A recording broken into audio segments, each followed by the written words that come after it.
un fragmento de mi novela No duermas, que, bueno, no voy a explicar mucho.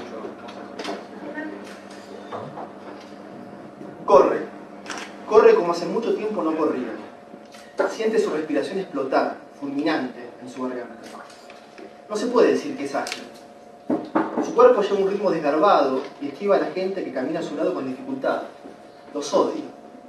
Todos ellos en sus vidas apaciguadas por la promesa efímera de volver a sus casas luego de otro día despreciable. Distraídos, comprando en los puestos de la calle, hablando entre ellos o por sus celulares. La maquinaria del mundo camina anestesiada, pero él corre. Lo perdió todo y solo puede intentar recuperarlo. Su mundo, ese que habitaba junto a Nadia, ese mundo que construyeron y que justificaba con creces toda la mierda que la vida acumula en cada rincón a diario, se había destrozado. Y él, alucinado, intentaba juntar cada uno de los pedazos como esos jarrones caros que se caen en cámara lenta ante la mirada desencajada de sus dueños, que fantasean las decenas de piezas que no podrán volver a unir jamás. Es que para él, la pérdida de Nadia se resume principalmente en ese pensamiento, en la pérdida del complejo armazón que sostiene todo lo que él conoce. A medida que se aproximan a la casa de la madre de Nadia, la idea que está llevando a cabo comienza a desquebrajarse. El impulso original de acercarse a Nadia, en ese momento en donde ella simbolizaría la suma de todos los miedos que lo asediaron en el transcurso del último mes, ahora parece debilitarse.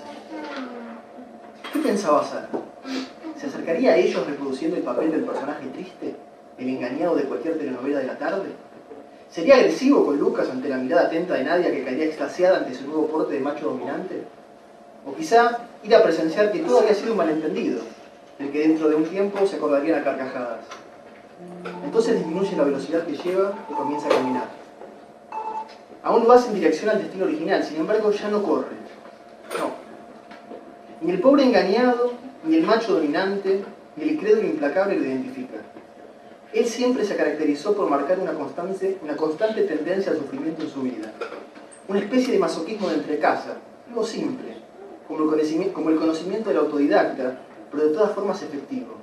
Es por eso que entiende que su lugar esa noche es continuar caminando y ver lo que está a punto de acabar definitivamente en su vida. Ser testigo de aquello que lo paraliza y, sobre todo, escuchar al fin el estruendo al caer de aquel armazón que toda la relación con Nadia había construido. Parte de su cansancio, en definitiva, era también por el cuidado de aquella estructura rígida que requería y que desde que había quedado como único encargado se había transformado en un trabajo doloroso y solitario. Como el virus que parece atacar a los que trabajan de ceneros en cualquier establecimiento. Con el tiempo parecen estar siempre cansados, se acostumbran a no hablar y cuando lo hacen abundan en monosílabos. Ahora camina para enfrentar lo que de alguna manera ya sabe. No hace falta apurarse, aún son las 8. El horario en que Lucas había quedado en ir a lo de Nadia, que se encontrarían al fin solos. Camina por una calle oscura y ve, iluminada, la casa de la esquina en donde la madre de Nadia en otras épocas lo invitaba para que hiciera algún asado. Esa especie de llave que lo transportaba hacia la seguridad de ser el encargado de alguna parte de esa casa, donde sus decisiones referidas a la carne asada eran indiscutibles. Y no solo él las disfrutaba, también Nadia y su madre, que lo otorgaban ese lugar de pertenencia en el cual él sabía encajar sin dificultad.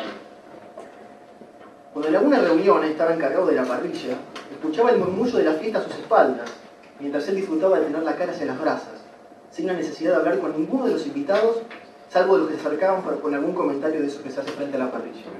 ¿Cómo viene el fuego? ¿O te ayuda en algo? O los más irónicos, categoría reservada para los tíos de Nadia. ¿Pedimos una pizza? Él le contestaba a todos con una sonrisa porque sabía que en unos minutos después ellos se apartarían y él volvería a quedarse solo en ese lugar reducido. Era el único lugar en donde, sin hablar y sin esforzarse a resultar simpático, luego podría recibir con un aplauso el reconocimiento de todos. Ahora se encontraba afuera, sentado en el cordón de la vereda de enfrente, en el hueco entre dos autos estacionados que le permitía el acceso visual a la puerta de la casa mientras fumaba un cigarrillo. Miró el reloj de su celular. Eran las 8:07. Soltaba el humo en forma de anillos mientras observaba la noche cerrada. Se sentía más tranquilo, pero en realidad no sentía nada. El efecto de correr había dejado sobre su cuerpo una especie de mansedumbre con cierta flojedad. Cuando estaba por apagar el cigarrillo, escuchó un ruido a su costado. Asomada, desde la cloaca a 1 metro de distancia se veía el cuerpo de una rata, que de espaldas a él rascaba el adoquín generando un sonido leve. Él soltó la última bocanada y la rata se volteó a mirarlo. Se vieron por unos segundos. Luego la rata siguió su camino alejándose. Él tuvo la sensación que la rata no lo percibió como una amenaza. ¿Era otra rata pescando el adoquín? ¿Así se sentía él? Un auto pasó por delante bajando la velocidad. Él notó que buscaban un lugar para estacionar y su respiración volvió a agitarse. Se levantó detrás del baúl de uno de los autos, dejando su cuerpo escondido, y vio un muchacho alto que se bajaba del auto.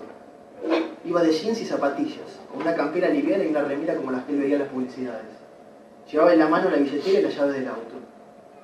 Cuando pasó por debajo del aro de luz del farol, observó su cara. Le llamó la atención que, a pesar de parecer un muchacho como él mismo, vio en el rostro que se trataba de alguien mayor que él. Calculó que unos 45 años. Ese detalle lo estremeció. Entendió que en sus fantasías siempre había imaginado a Lucas como alguien de su edad, del cual de nadie podría enamorarse, pero ninguno de todos sus pensamientos pensó que Lucas fuese mayor que él. Lucas pasó por delante, sin notar el hueco oscuro en donde él se encontraba. ¿Quién era la rata ahora?, pensó, oculto en ese cordón sucio. Lucas se detuvo frente a la puerta de la casa de nadie y tocó el timbre. Mientras esperaba, se pasó la mano por el cabello y guardó la llave del auto. La puerta se abrió y ahí estaba Nadia, con una sonrisa tímida y ese vestido floreado y corto que él tanto conocía. Estaba hermosa, y él sintió como si ella nunca lo hubiese conocido, como si algo o alguien hubiese borrado su pasado y sus historias nunca se hubieran cruzado. Ella estaba alejada de él, feliz, y tenía el rostro despejado y sereno. Lucas la besó en la mejilla y mientras Nadia entraba, cerraba la puerta acompañándola con la mano, como si todo ese entorno de dulzura también tuviese contemplado la manera de cerrar la puerta.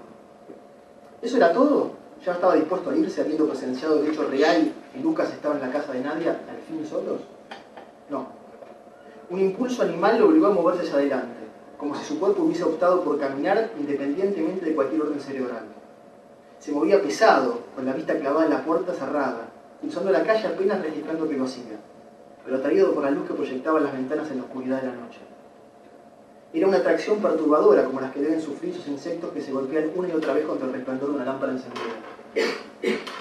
La primera idea que tuvo fue rodear la casa, buscando la ventana que pudiera otorgarle la mejor visión de lo que sucedía dentro de la sala. Pasó por la ligustrina baja que separaba el fondo de la entrada y se colocó en un costado que tenía una claraboya. El padre de Nadia tenía una obsesión con los barcos. El joven había sido ayudante en un navío mercante y pasó una temporada trabajando por las costas de Sudamérica.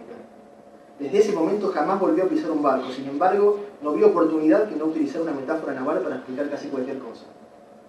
Inclusive cuando construyeron la casa, pensó en colocar cada una de las aberturas como claraboyas, pero luego de una corta discusión con su esposa solo había conseguido instalar una, la que ahora él utilizaba para espiar a Nadia y a Lucas en el interior de la casa. Al asomarse, los encontró rápidamente en el centro del comedor. Lucas estaba de espaldas a su posición y Nadia apenas frente a Lucas. Le pareció que reían y nadie lo tomaba de la mano. Una molestia le recorrió el estómago y lo dobló en una arcada seca. Cuando se volvió a incorporar, vio que Lucas se alejaba hacia una de las paredes, en donde la madre de Nadia tenía una especie de barra con algunas bebidas. Lucas colocó unos hielos en la copa y sirvió una medida generosa de whisky. Ella lo esperaba sonriendo en el centro de la sala, observándolo a la distancia, como quien disfruta del objeto deseado, tomándose el tiempo para deleitarse, imaginando cada acción como un paso más hacia su destino de placer. Era otra Nadia, más segura, desafiante. Recordó todas las tardes en el departamento de Villa Crespo escuchándola llorar por algún contratiempo que él podía considerar mínimo. Tardes enteras de una hipersensibilidad a flor de piel que él remediaba con tolerancia. Como la vez que tuvo que acompañarla a una entrevista de trabajo y esperar largas horas afuera, únicamente porque ella decía que no se sentía segura usando faldas y camisas, el típico uniforme femenino en cualquier oficina del planeta. Ahora era diferente. Ella estaba marcando con su mirada el ritmo de lo que sucedía. Quizás era lo que generaba en ella alguien como mayor como Lucas, pensó. Quizás no era nada de eso y estaba enamorada. Volvió a sentir la puntada en su estómago, pero esta vez se mantuvo erguido. Vio como Lucas volvió hacia el centro de la sala y ella lo tomó de la mano mientras lo conducía al piso superior de la casa, moviéndose lentamente en la escalera, imitando el caminar sensual de los felinos. Lucas iba detrás, sosteniendo el vaso de whisky mientras sonreía confiado. Ahora se encuentra solo, mirando una sala vacía afuera. Afuera los grillos habían comenzado un zumbido chillón que lo irritaba. ¿Qué hacía ahí?, se preguntó.